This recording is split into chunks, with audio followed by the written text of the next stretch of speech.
Então nós gostaríamos de pregar sobre o seguinte título: salvar e atropelar. Salvar e atropelar. Se você prestou bastante atenção à leitura que foi feita no início do culto, você já matou a charada, né? Mas se você não prestou atenção, talvez você ficou meio confuso quanto ao título desta mensagem. Mas a mensagem é essa mesmo, né? Salvar e atropelar. Então abra sua Bíblia comigo no segundo livro dos Reis, capítulo 6. Desta vez, nós vamos ler um pouquinho antes do capítulo 7. Segundo Reis, capítulo 6, versículo 24.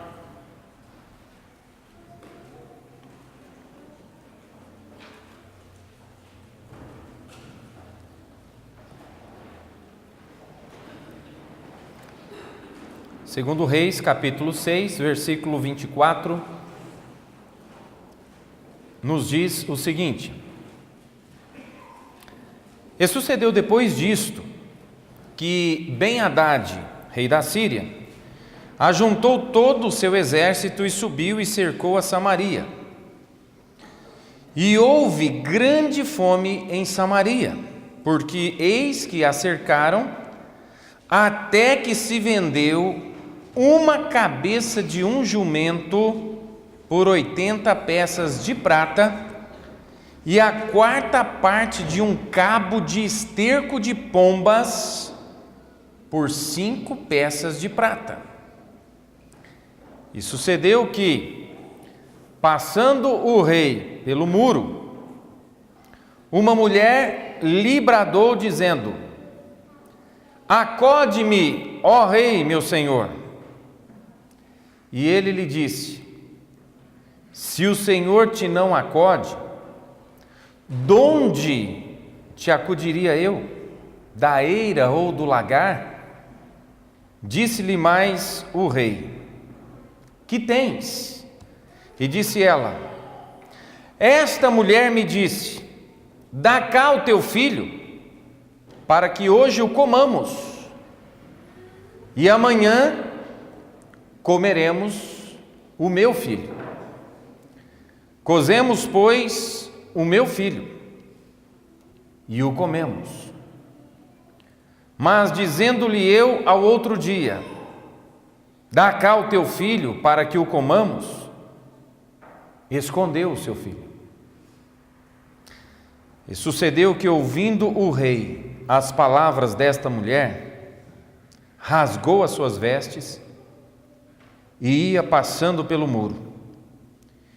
E o povo viu que o rei trazia cilício por dentro sobre a sua carne, e disse: Assim me faça Deus, e outro tanto, se a cabeça de Eliseu, filho de Safate, hoje ficar sobre ele.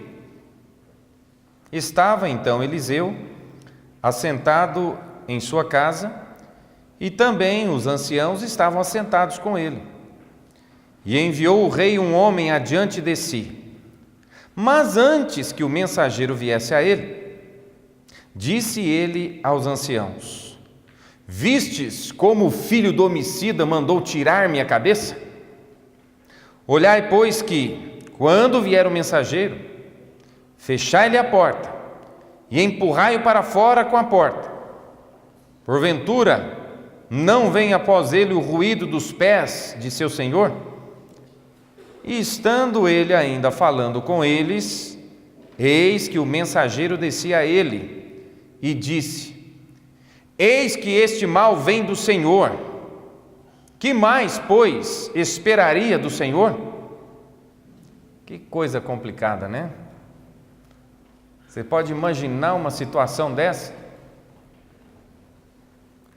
A situação de Samaria era extremamente caótica.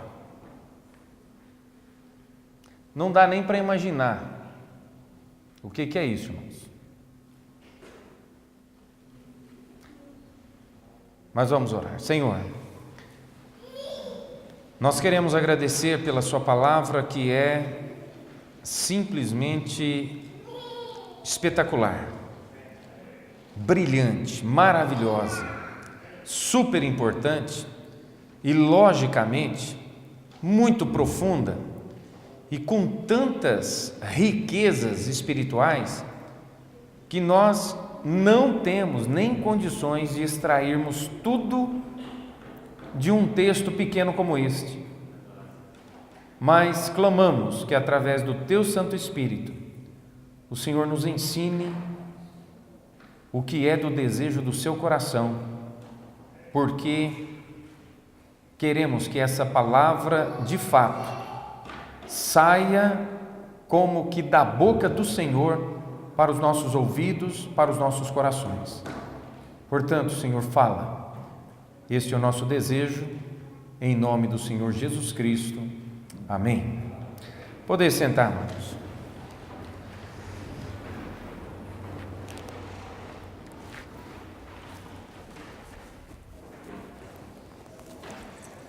Muito bem, é importante nós lembrarmos de alguns detalhes aqui. Samaria não era para ser uma das capitais de Israel. Na verdade, Samaria se tornou uma das capitais de Israel por causa da desobediência de um homem chamado Roboão, filho de Salomão, que assumiu o trono do seu pai e realmente não teve sabedoria para administrar as 12 tribos de Israel que lhe foram conferidas. Ele então deixou o conselho dos anciãos e aderiu ao conselho dos jovens, e por causa desta escolha e desta decisão, ele criou o que chamamos de cisma. Houve então uma repartição do povo de Israel. 12 tribos foram divididas em duas partes.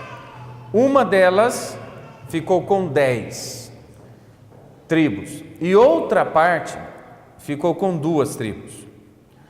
As 2 tribos que ficaram ao sul é a tribo de Benjamim e Judá.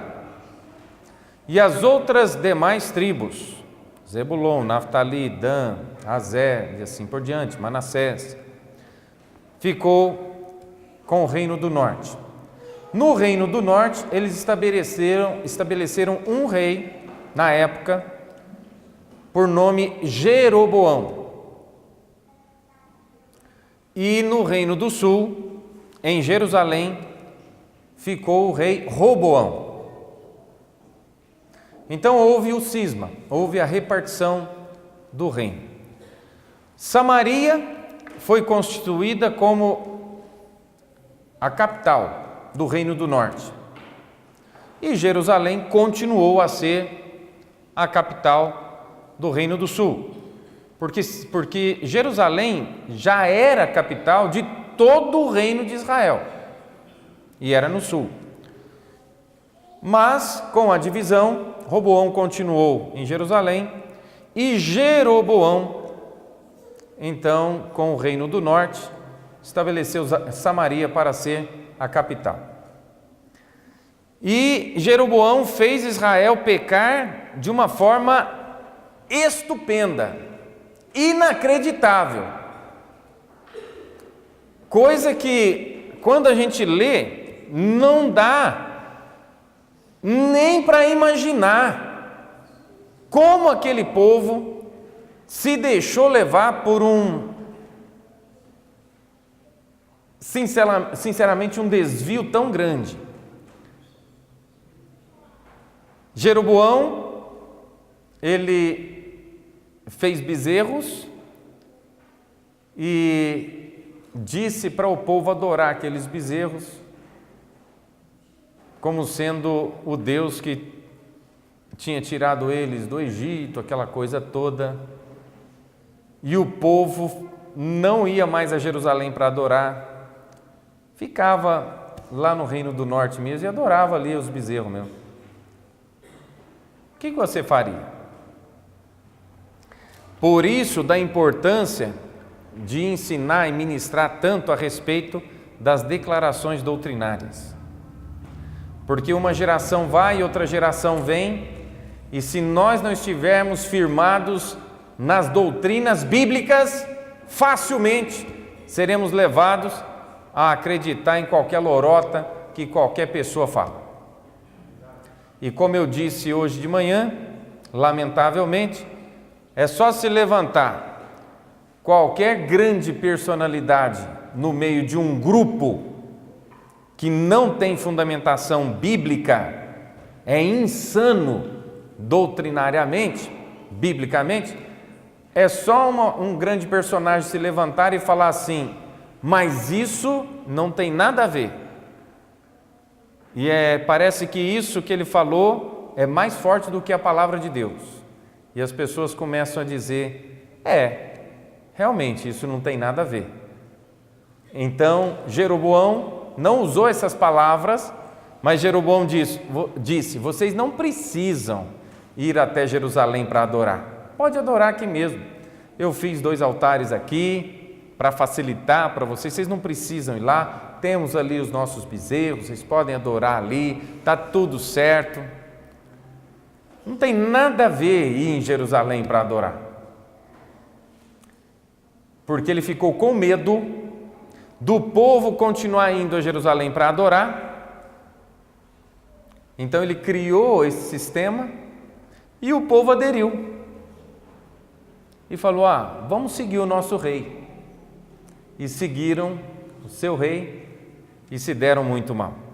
E Jeroboão fez Israel pecar tremendamente, de forma que foi passando geração após geração, reino após reino, rei após rei, e um era pior que o outro, parece que um tentava ser mais pior que o outro, e o outro mais pior que o outro, e assim por diante. De vez em quando aparecia um bonzinho lá no meio, mas a maioria dos reis, tanto do norte quanto do sul, foram péssimos reis. Mas se agravou tanto a pecaminosidade dos reis de Israel, que Samaria, nos dias do profeta Eliseu, Deus julgou a Samaria de uma forma muito severa. De tal forma que o exército sírio veio e basicamente cercou toda a cidade e o povo não tinha como sair. Então, deixa eu tentar mais ou menos situar os irmãos, para os irmãos entenderem um pouquinho do que Samaria estava passando. Quantos têm mantimento na sua casa hoje? Levanta a sua mão. Quantos têm mantimento na sua casa? Tá bom. Então vamos dizer que hoje o Brasil foi então invadido por forças inimigas e atingiram todas as bases de eletricidade do país. Itaipu estourou. A Argentina está debaixo d'água agora. Todas aquelas 18 turbinas que produziam energia para o nosso país, e uma delas produzia energia para todo o país do Paraguai, acabou a energia. Itaipu não existe mais. Atingiram Furnas. Atingiram todas as produtoras de energia do país, simultaneamente. Não tem mais energia no nosso país. Então agora, nós não teríamos condições mais de ter essa eletricidade, não teríamos condições mais de ouvir este som. Pregação teria que ser assim. E eu teria que pregar rápido porque a minha mensagem está aqui nesse tablet, vai acabar a energia dele porque é o último carregamento. Os seus celulares iriam acabar, você não iria ter comunicação com mais ninguém. Todos os freezers do país iriam estragar toda a carne que estava lá dentro e apodrecer tudo em questão de dias. Toda a alimentação que dependesse da energia elétrica não chegaria mais nos mercados. Aí você fala, graças a Deus que os nossos caminhões não dependem de energia elétrica, eles dependem apenas de óleo diesel. Tudo bem, só com o que tem no tanque. Por quê? Porque a bomba de gasolina do posto precisa de energia para funcionar. Não tem jeito de bombear mais combustível para dentro de nenhum tanque. Nenhum avião voaria mais. Nenhum caminhão andaria mais. Nenhum carro funcionaria mais. Voltaríamos para a época da bicicleta ou do cavalo, ou a pé. Todas as indústrias parariam. Você teria a alimentação que você tem agora na sua casa. Não adiantaria você ir procurar um restaurante. Não tem energia. Eles não produziram comida. Aliás, eles nem têm comida. Em um mês, o que aconteceria com o nosso país? Em um mês, o que aconteceria com o nosso país? É só para você entender mais ou menos o que aconteceu com Samaria. O que, pastor? Acabou a energia? Não, eles nem dependiam de energia elétrica. Mas os inimigos fecharam a cidade, de forma que qualquer um que saísse para fora da cidade morreria. Então todos ficaram dentro da cidade, comendo o quê? O que tinha na cidade. Por quanto tempo? Pelo tempo que os inimigos estavam ao redor. Eles não tinham exército para encarar esses inimigos. Se eles saíssem, eles morreriam. O que você escolheria? Então vamos ficar até onde dá. Vamos ficar até onde dá. E foi chegando o ponto que o texto nos diz, gravemente, que a situação se tornou tão caótica, tão deprimente, que não só o povo não tinha o que comer, mas a situação se tornou assim. Você pode imaginar sua mãe te olhando,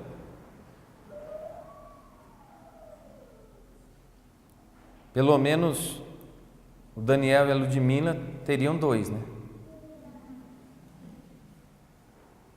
Aí você fala assim, o senhor está doido, pastor? Ah, você está doido? Quantos se lembram daquele avião que caiu na Cordilheira dos Andes? Quantos se lembram? Fizeram até filme daquilo. O pessoal não tinha o que comer. O que eles comeram? Carne humana. Aí você fala, isso é um absurdo, pastor, eu nunca faria isso. Ah, não? A fome dói.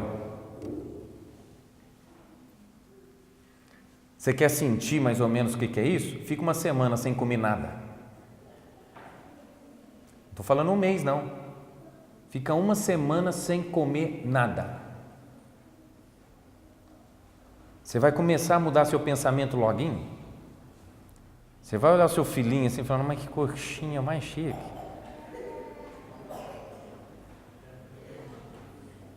Aí você fala assim, pastor, isso é um absurdo.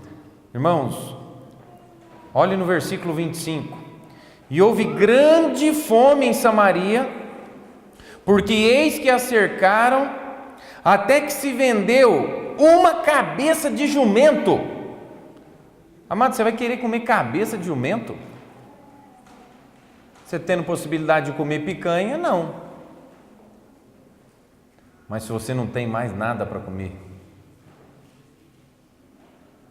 e você tem 2, 3, 4 filhos em casa, e todos eles te olhando e falando assim, papai, estou com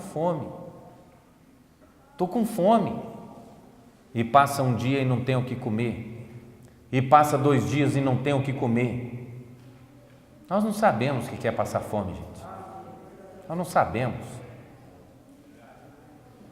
Entendeu? Nós até, eu não gosto disso, não como isso, nos damos ao luxo, eu não gosto disso, sobrou isso aí, joga fora, esfriou. Nos damos ao luxo de sermos incoerentes com a própria comida abençoada que Deus nos dá. Mas chegou um ponto, irmãos, que de repente o rapaz chega lá e fala assim, quanto está essa cabeça de jumento aí? Está 80 ciclos de prata. Ele olha e fala, o que eu vou fazer com 80 ciclos de prata? Vai servir para quê? Daqui a pouco eu vou morrer, minha família vai morrer, vai todo mundo morrer. Dá essa cabeça aí.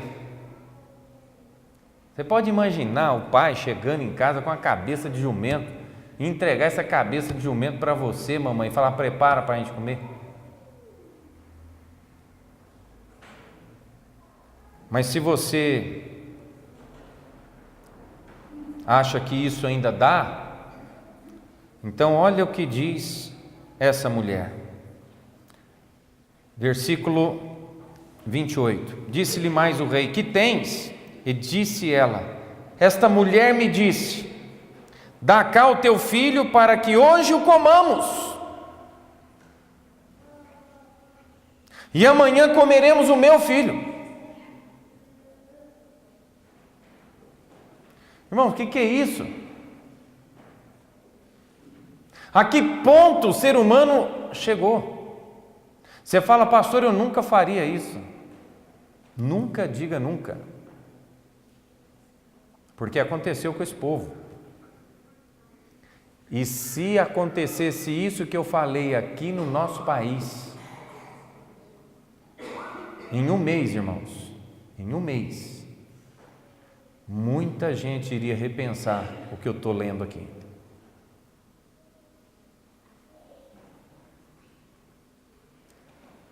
Literalmente, as pessoas adentrariam nas casas uns dos outros, literalmente, a ponto de matar mesmo para comer. E se bobear, te matava e te levava. Não quer a comida que você tem, não, é você mesmo. Aí você fala, não existe isso, pastor. Não existe isso. Tá? Eu estou falando de um mês. Fica 2 meses sem comer. Não, eu não aguento. Exatamente, você morre. O que você prefere, morrer? Ou encarar um cadáver humano? Aí você fala, pastor, isso é muito pesado. Mas foi o que aconteceu com Samaria, gente. Foi a situação que o povo se encontrou. A situação caótica, a situação, e isso porque eles deixaram o Senhor, porque eles abandonaram o Senhor, porque eles não deram ouvidos para o Senhor, porque a uma se fizeram imundos diante do Senhor, e logicamente se distanciaram do Senhor, e o salário do pecado é o quê? É a morte. É a morte. Samaria inteira iria morrer de fome. Todos. O profeta Eliseu estava lá dentro também. Não pense você que o profeta iria ficar sem morrer. Ele ia morrer também. Pecador também. Todos pecaram e destituídos estão da glória de Deus. Todos estão destinados à morte. Todos. Não tem um aqui dentro. Não tinha um em Samaria. Todos.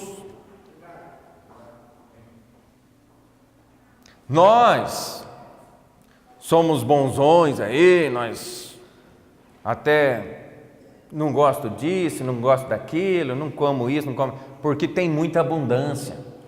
Porque você pode, se quiser, você compra uma coisa melhor. Eu queria que você chegasse num ponto de Samaria para ver que não tem. Não tem. Aí eu queria ver se até aquilo que você jogava fora, você não vai comer. Porque para uma mãe chegar ao ponto de concordar de matar um filho, cozinhá-lo para comer, gente, isso é o fim da picada. Isso é o fim.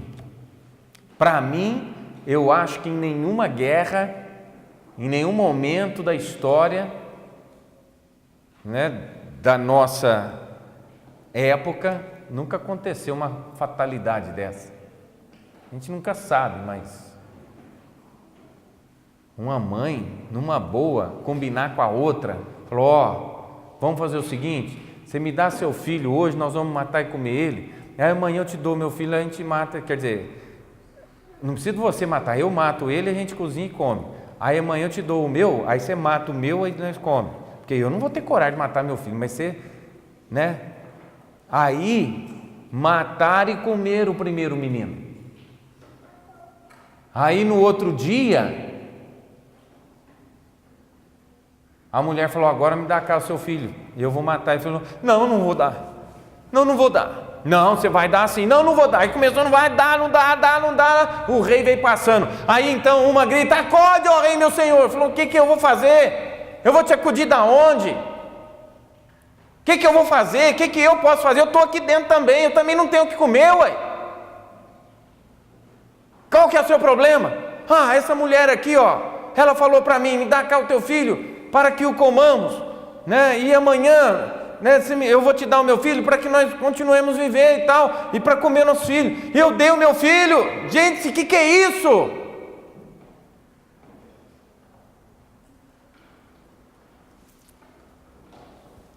Imagine o que aconteceu no coração daquele rei, o responsável pela vida de todos aqueles cidadãos. Ouvir uma coisa dessa. E aí nós comemos o meu filho, e agora que eu cheguei para ela, para pegar o filho dela, para matar, para a gente comer, ela não quer dar. Quer dizer, ela não está nem preocupando na questão de matar filho. O negócio é matar a fome.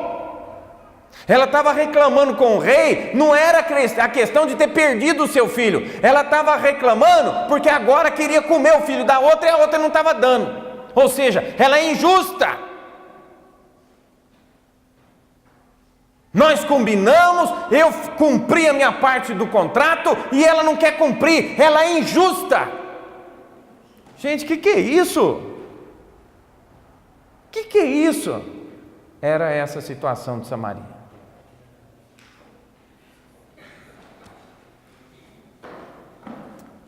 Aí o rei, é triste ler de novo, mas olha o versículo 29. Cozemos, pois, o meu filho. Cozemos, irmãos.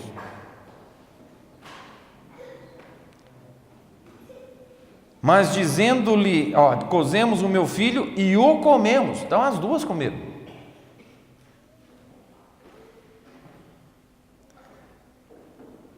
Mas dizendo-lhe eu outro dia, dá cá o teu filho para que o comamos, escondeu o seu filho. Quer dizer, não era nem questão de matar ou não matar a criança. Não era nem essa questão. A questão era, essa mulher não vale nada, essa mulher é injusta. Porque eu matei meu filho, nós comemos. Agora, para matar o filho dela, ela escondeu. Não é justo isso. E sucedeu, versículo 30, e sucedeu que, ouvindo o rei as palavras desta mulher, rasgou as suas vestes e ia passando pelo muro, e o povo viu que o rei trazia cilício por dentro sobre a sua carne, e disse: assim me faça Deus e outro tanto, se a cabeça de Eliseu, filho de Safate, hoje ficar sobre ele. Por que agora essa fúria contra Eliseu? Porque ele era o porta-voz de Deus da época.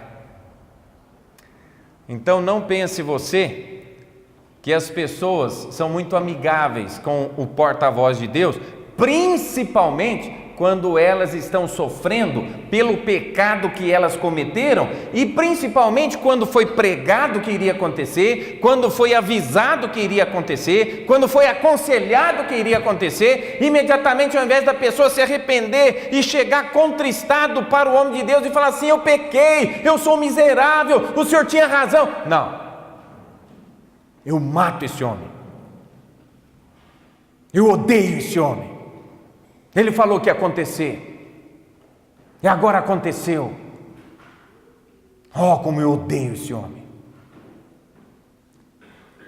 Mostrando também a pecaminosidade, o grau de pecaminosidade do próprio rei. Em nenhum momento pensou em se converter dos seus maus caminhos. Em nenhum momento pensou em pedir perdão para Deus. Irmãos, esta é a verdadeira imagem, a verdadeira impressão que Deus tem de todo mundo. Esse quadro de Samaria. O povo distante de Deus, o povo cometendo tudo quanto é tipo de atrocidade, coisas que às vezes nós nem acreditamos que fosse possível e está acontecendo no mundo hoje, e a gente nem sabe. Coisas talvez muito piores que essa acontecem. O mundo está vivendo um caos universal. O povo está distante de Deus, estão perdidos nos seus pecados, e o destino deles é a morte e em seguida o inferno. Não tem saída. Impressionante. Impressionante. Eliseu não ficou com medo nem um segundo. Falou: não, a hora que chegar o mensageiro aí, empurra ele com o mensageiro, com todo mundo para fora. Mas se eu parasse a leitura aqui, no capítulo 6, ficaria faltando, né? Então vamos para o capítulo 7 agora. Versículo 1. Segundo Reis 7, 1.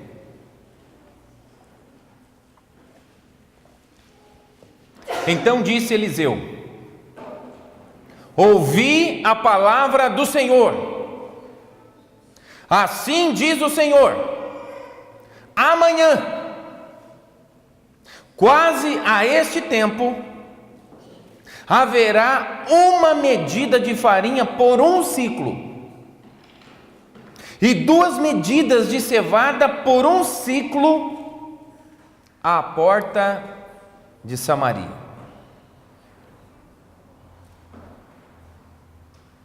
Quanto que custava a cabeça do jumento? 80 peças, né, de prata, é isso? 80 peças de prata. Agora ele está dizendo que amanhã, isso aqui está parecendo promessa de político. Quer dizer, não me prende não me mata não faz nada comigo, amanhã vai ter comida em abundância para todo mundo. Amanhã vocês vão comprar farinha à vontade, vocês vão comprar a cevada à vontade, vai ter comida, vai ter carne, vai ter tudo à vontade. Amanhã! Eu pergunto para vocês, quem acreditaria nisso?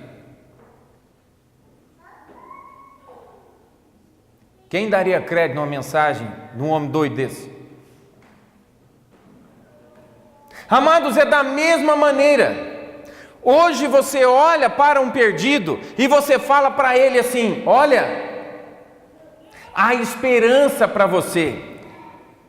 Há possibilidade de você não morrer, há possibilidade de você ter vida eterna, há possibilidade de você ser salvo, há uma possibilidade de você gozar das delícias celestiais, há uma possibilidade de bênção para a sua vida. Ele fala: eu não acredito. Eu não acredito. Fala: mas é verdade. Eu não acredito. Mas Eliseu ficou firme e disse que haveria isso. Na hora, um certo senhor, veja o versículo 2: porém um senhor em cuja mão o rei se encostava, que seria basicamente o assessor do rei, poderia ser um ministro do rei, poderia ser alguma coisa nesse sentido, aquele que era o responsável para pegar as malas de dinheiro, né? Podia ser ele. Ele pega e fala assim: porém um senhor em cuja mão o rei encostava respondeu ao homem de Deus e disse: eis que, ainda que o Senhor, vocês estão vendo a palavra Senhor aí? Essa palavra Senhor está escrita que jeito? Então significando o quê? Isso aí foi tirado do original assim, gente.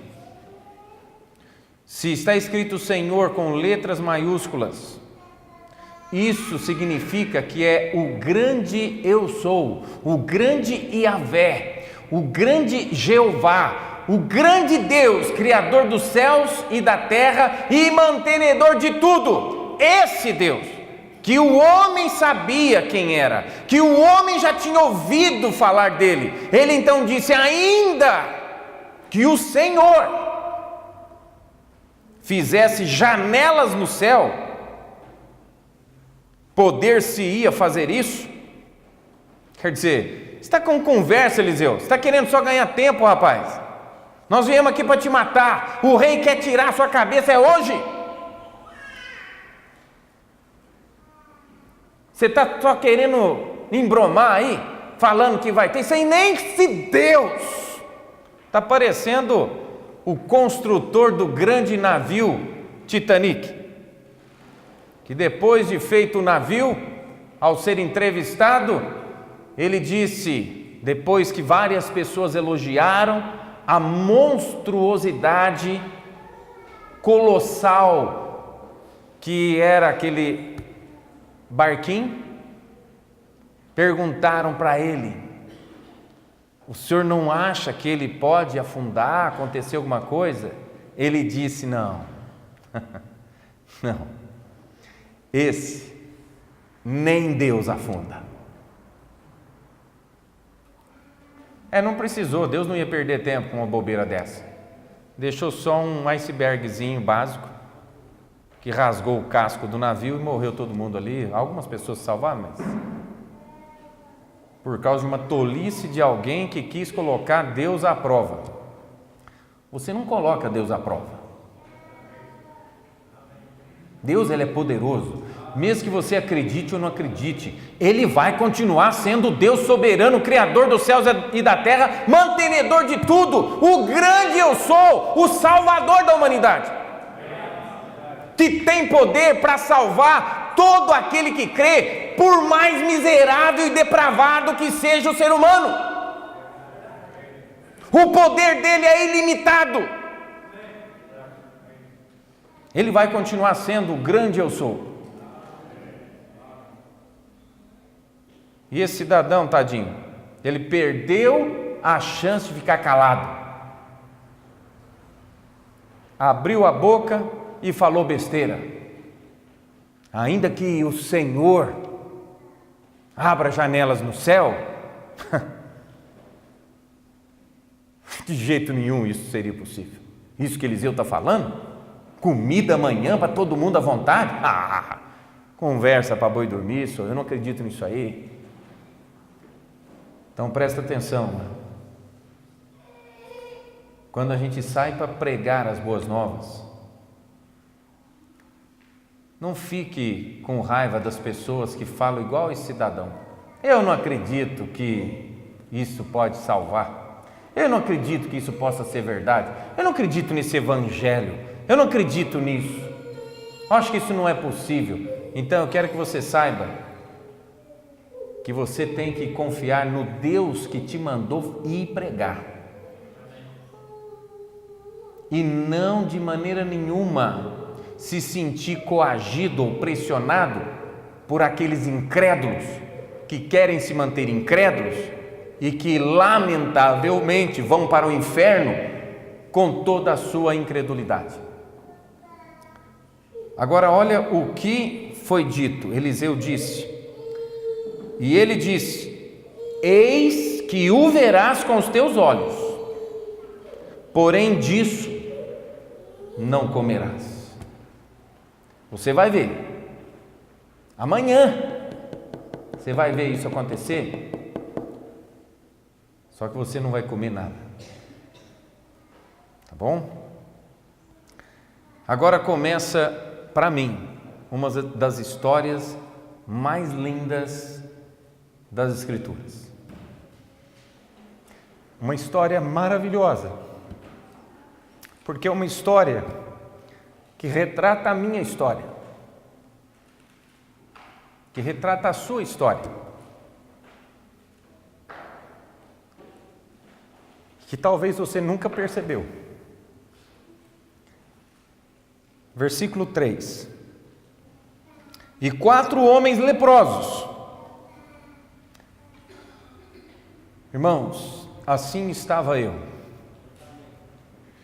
leproso, perdido, imundo, fadado ao esquecimento de todos e à morte por causa da minha podridão, sem esperança, sem ter para onde ir, sem ter solução. Assim estavam aqueles homens leprosos. Eles estavam à entrada da porta, os quais disseram uns aos outros: para que estaremos nós aqui até morrermos?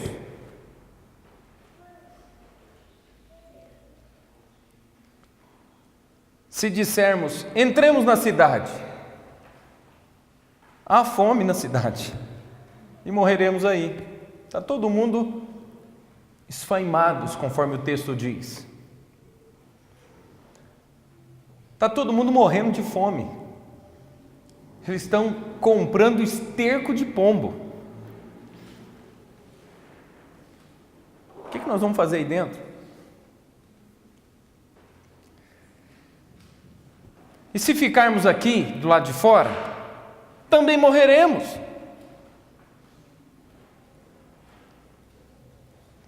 Vamos nós, pois, agora, e passemos para o arraial dos sírios. Vamos arriscar. Vamos lá. Gente, o que eles iam fazer lá? Imagina o que os sírios iriam fazer com eles, a hora que visse aqueles 4 leprosos chegando, israelitas, inimigos, leprosos. Mas eles disseram: vamos nós, pois, agora e passemos para o arraial dos sírios. Se nos deixarem viver, viveremos. Se nos matarem, tão somente, olha que coisa, irmãos, a vida já não tinha tanto valor, ou valor algum, que eles chegaram ao ponto de dizer: se nos matarem, tão somente, morreremos, tanto faz. Se ficar aqui nós vamos morrer, se entrar na cidade nós vamos morrer, se nós formos lá para os sírios eles matar a gente, nem vai morrer, então tanto faz, vamos lá. E eles foram, e levantaram-se ao crepúsculo, para irem ao arraial dos sírios. E chegando à entrada do arraial dos sírios, eis que não havia ali ninguém. Olha que coisa, irmãos. Porque o Senhor fizera ouvir no arraial dos sírios ruídos de carros e ruídos de cavalos, como o ruído de um grande exército, de maneira que disseram uns aos outros: eis que o rei de Israel alugou contra nós os reis dos heteus e os reis dos egípcios para virem contra nós. Por isso se levantaram e fugiram no crepúsculo e deixaram as suas tendas, os seus cavalos, os seus jumentos e o arraial como estava, e fugiram para salvarem a sua vida. Deus já sabia disso. Deus já tinha feito isso e já tinha falado para Eliseu: fala para esse povo que amanhã esse povo vai comer à vontade.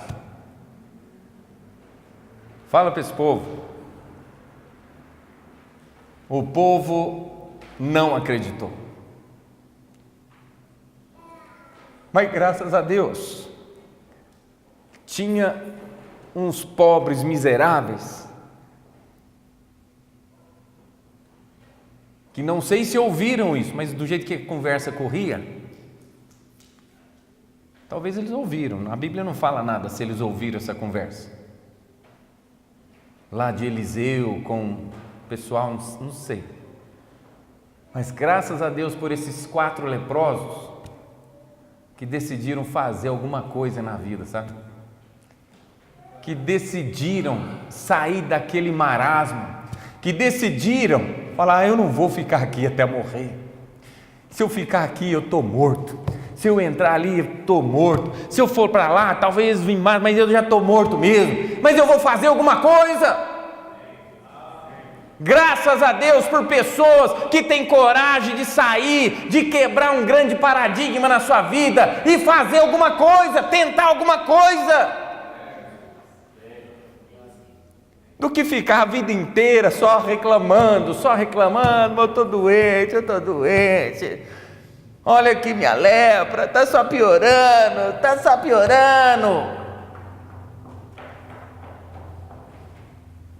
Eu vou sair disso aqui, eu vou tentar fazer alguma coisa.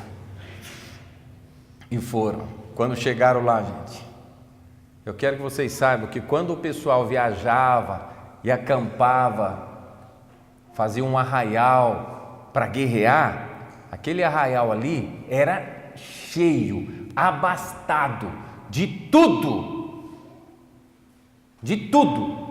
não é só de comida não, mas de tudo, porque nunca se sabe tudo que você vai precisar numa guerra.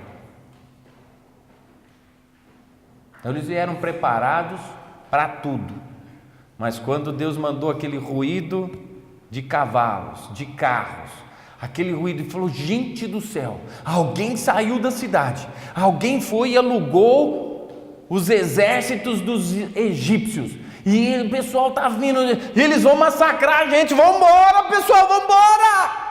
Todo mundo começou a correr, foi tudo embora, abandonou, largou cavalo, largou tudo, foi tudo embora, para salvar a vida.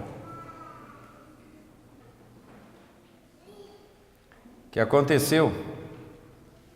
Chegando, pois, versículo 8, estes leprosos à entrada do arraial entraram numa tenda e comeram, e beberam, e tomaram dali prata, ouro e roupas, e foram e os esconderam.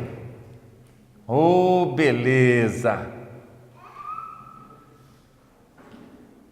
Então voltaram e entraram em outra tenda, e dali também tomaram alguma coisa e as esconderam.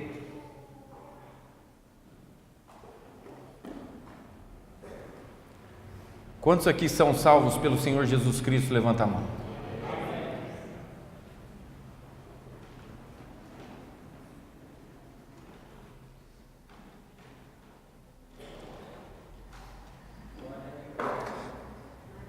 Você foi até o arraial, Jesus te salvou, supriu todas as suas necessidades, te deu riquezas, bens e honra, uma paz que é a maior preciosidade que qualquer ser humano pode almejar na sua vida, uma vida de bênção. Mas sabe o que nós estamos fazendo? Estamos escondendo isso. Nós estamos pensando só em nós mesmos. E o mundo que se dane. E o mundo que morra.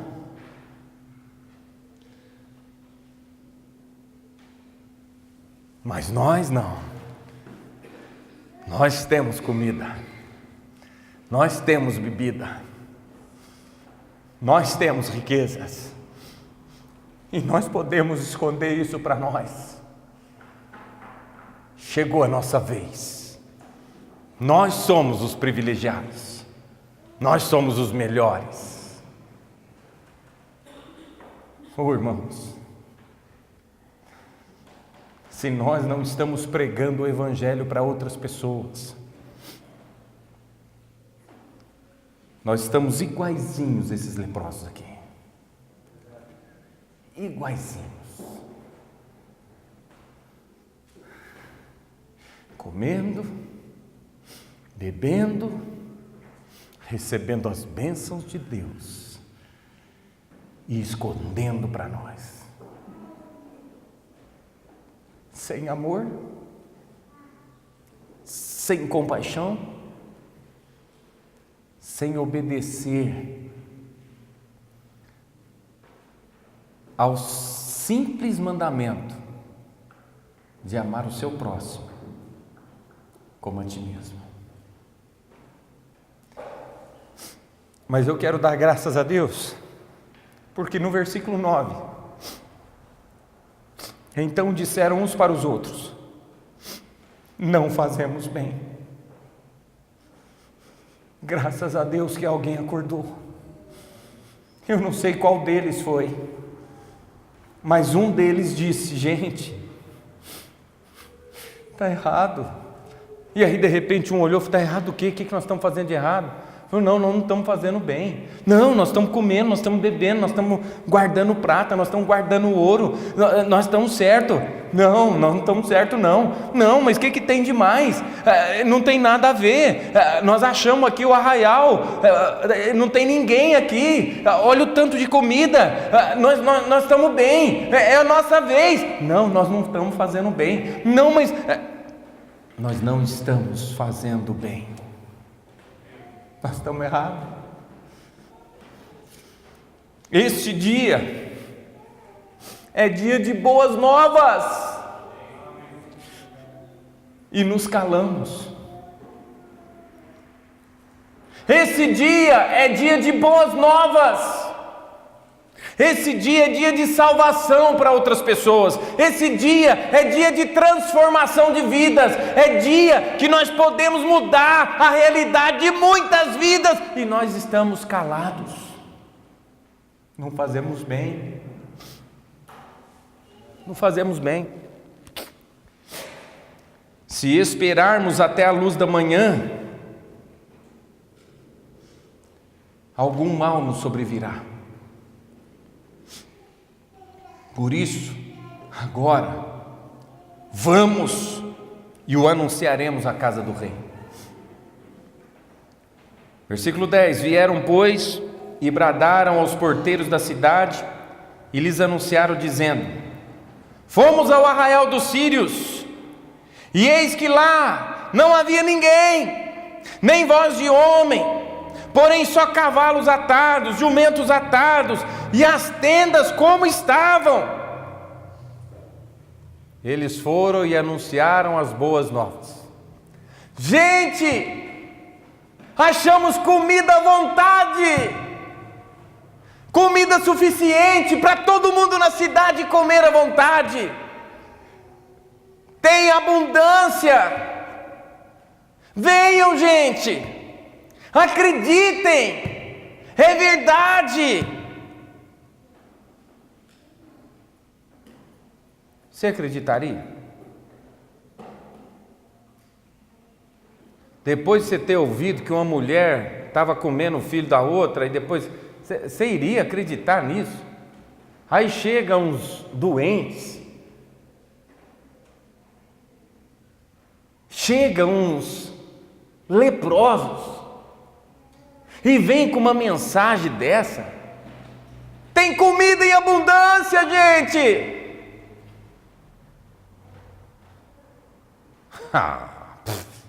Conversa. Isso aqui está parecendo aquele doido lá, o Eliseu. Nossa, tudo louco.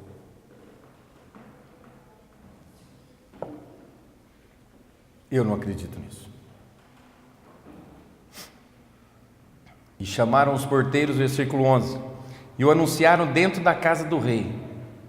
Ó rei, tem uns 4 leprosos lá na porta, lá de fora. Eles falaram que eles foram no arraial dos filisteus, dos sírios, e não tem nada lá. Não tem gente, só tem cavalo, tem jumento, tem muita comida, tem muita coisa lá.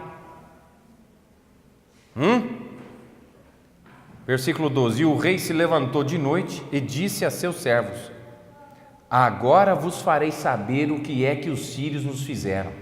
Bem sabem eles que esfaimados estamos, pelo que saíram do arraial a esconder-se pelo campo, dizendo: quando saírem da cidade, então os tomaremos vivos e entraremos na cidade. Vocês vão cair nessa? Conversa, rapaz. Conversa. Esse negócio de que Jesus salva, vocês já ouvi tanto isso. Isso aí não vira nada. Que Jesus é o caminho, a verdade e a vida. Não, palhaçada. Isso aí não vale a pena acreditar nisso aí. Que é possível ser salvo de graça. Conta outra. Isso aí é conversa.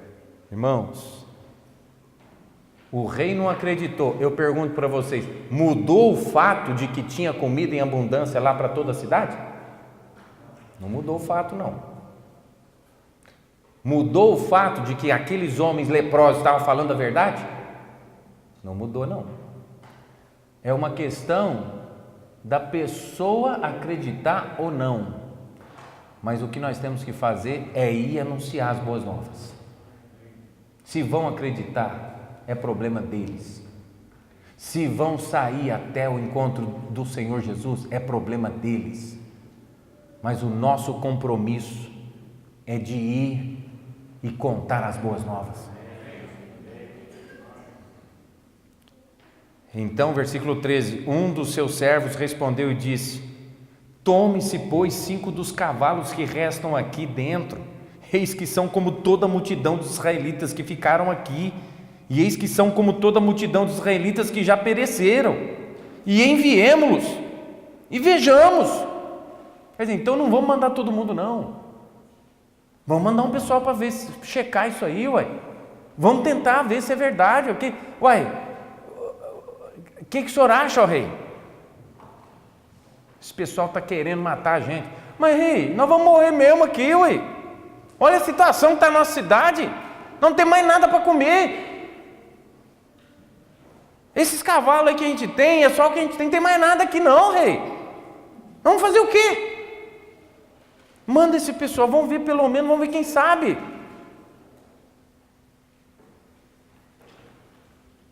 Palavra do rei vencida. Tomaram, pois, 2 cavalos de carro, e o rei os enviou com mensageiros após o exército dos sírios, dizendo: ide e vede. E foram após eles até o Jordão. Presta atenção nisso, amados. Você vai pregar o evangelho numa casa, você vai falar do amor de Deus para uma casa, de repente alguns ali vão ficar assim: não sei. Mas uns vão dizer assim: eu quero. Aí os outros vão ver: vamos ver se tem alguma mudança na vida desse aí. Ele vai esperar, vamos ver o que vai virar isso aí. Os incrédulos estão esperando uma resposta positiva à pregação do Evangelho. E aí depois todos crerão. E foram após eles até o Jordão, versículo 15, e eis que todo o caminho estava cheio de roupas e de aviamentos, que os sírios, apressando-se, lançaram fora, e voltaram os mensageiros e o anunciaram ao rei. Então saiu o povo. O rei então pegou e falou: pessoal, é verdade, podem sair, que hoje realmente é um dia de boas novas, pode acreditar, essa mensagem é verdadeira. O povo inteiro saiu e saqueou o arraial dos sírios, e havia 1 medida de farinha por 1 siclo e 2 medidas de cevada por 1 siclo, conforme a palavra do Senhor. Porque alguns aproveitaram, pegou tanto, que começou até a vender lá na porta. Uns não quiseram ir, não sei o quê, sempre tem aqueles que, né? Ixi, mas tem. Ó, atenção, pessoal, estamos vendendo farinha aqui. Olha, 1 ciclo tal, pode pegar, com a farinha. Farinha? Tá vendendo? Pode comprar, aqui. Aí o outro montou o banquinho dele também. Ó, pessoal, tem bastante farinha aqui.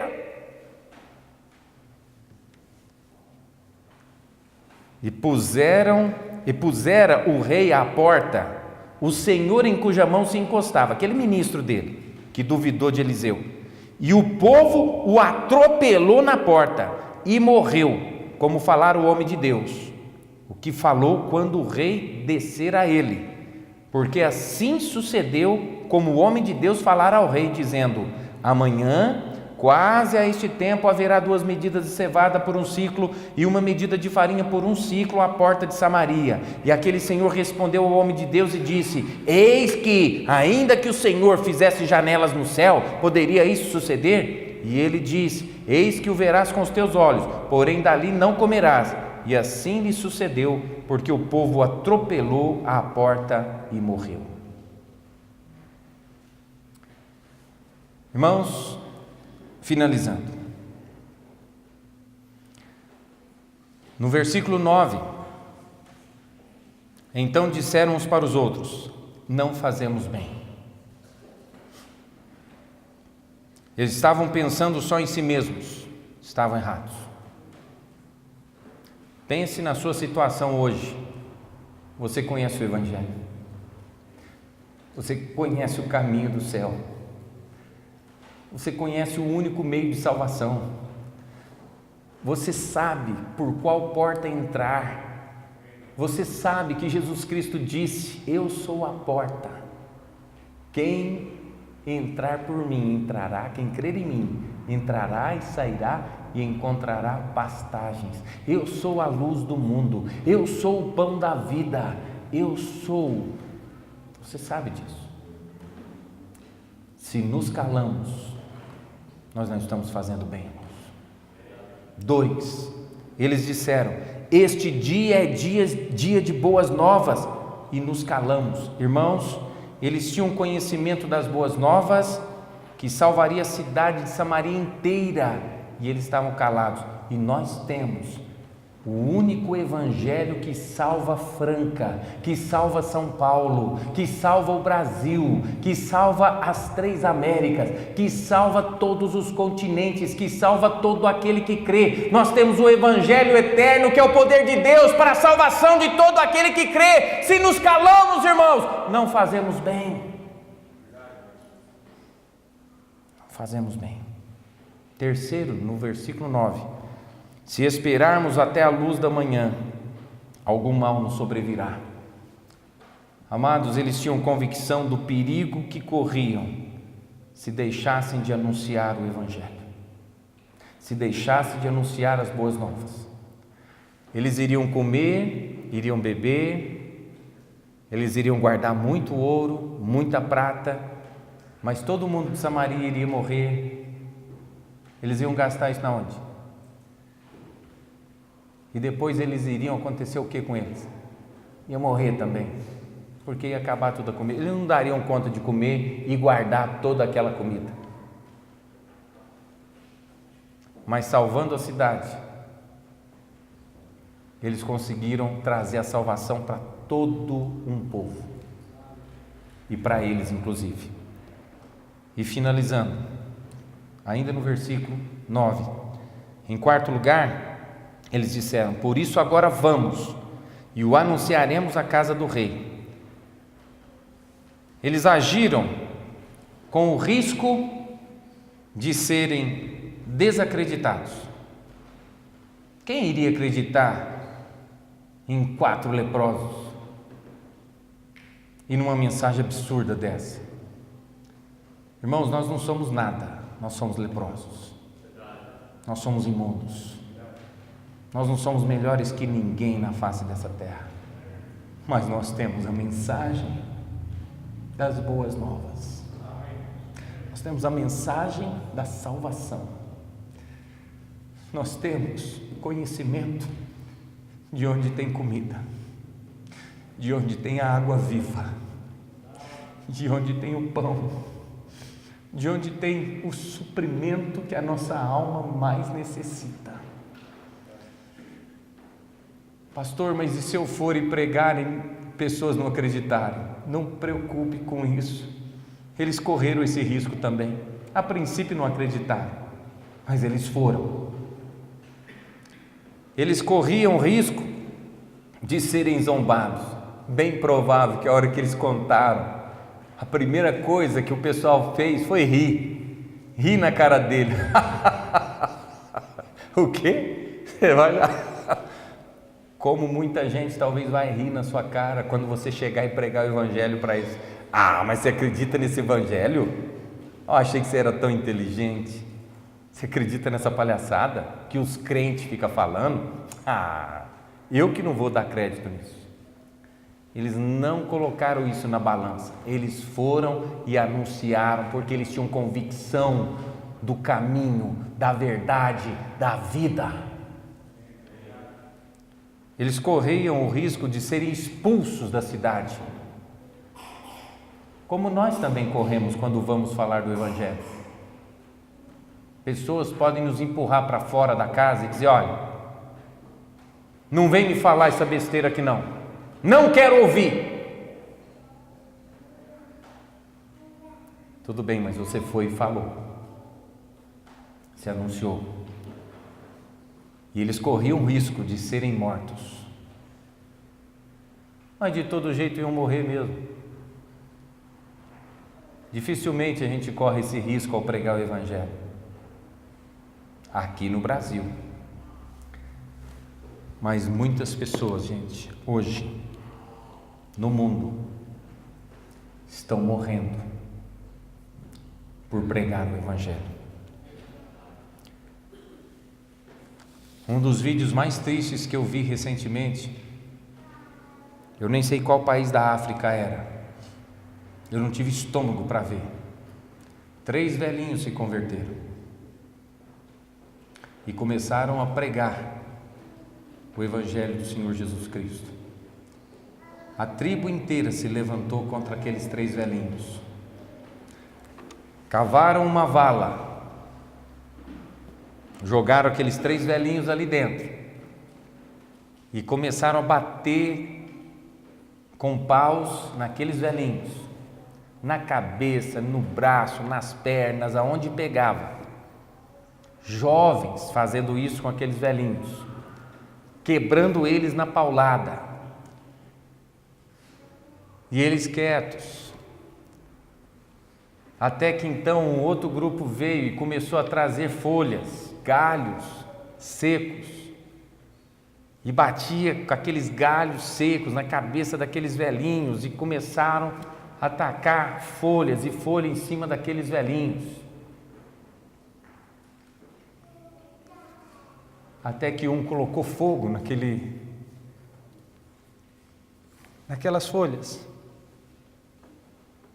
e aqueles velhinhos começaram a pegar fogo, vivos, e vinham de longe, pulavam na cabeça, nas costas, para quebrar aqueles velhinhos, para matar aqueles velhinhos, porque eles estavam pregando o evangelho.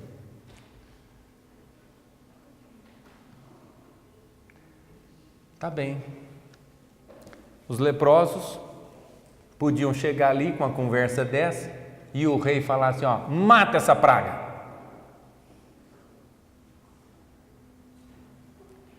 E talvez no outro dia alguém falar, mas eu vou lá ver se é verdade. Aí de repente matava aqueles 4, no outro dia iam lá e falava, rei, é verdade, aqueles 4 leprosos estavam falando a verdade.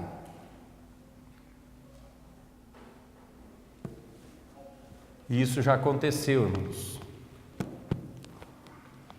América Central, uma tribo que não tinha contato com civilizados.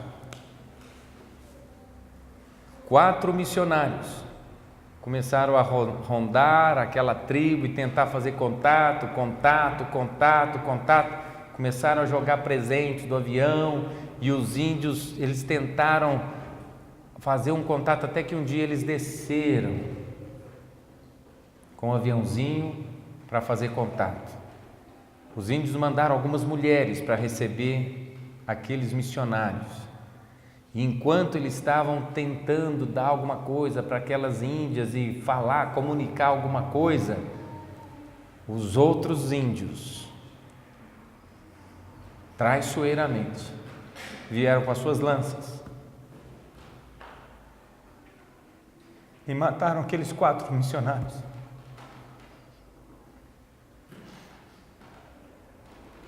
Que não conseguiam nem falar para eles, Jesus te ama.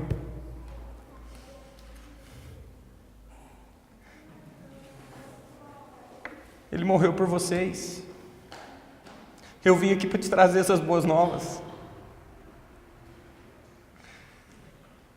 Morreram os 4 ou 5 missionários, fizeram até um filme disso. Quando essa notícia chegou para suas esposas, as viúvas perdoaram aqueles indígenas. Esse povo não sabe. E de uma forma milagrosa conseguiram contato com esses indígenas.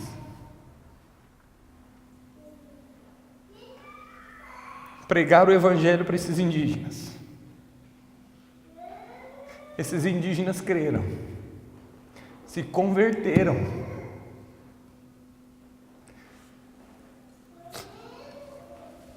E um deles se tornou um pregador, um pastor. E lá estava aquele índio batizando o filho daquele missionário que ele matou. O filme é muito bonito. Esse é o poder do evangelho, gente. Se custasse a sua vida, ainda valeria a pena pregar. Irmãos, se nos calamos, não fazemos bem.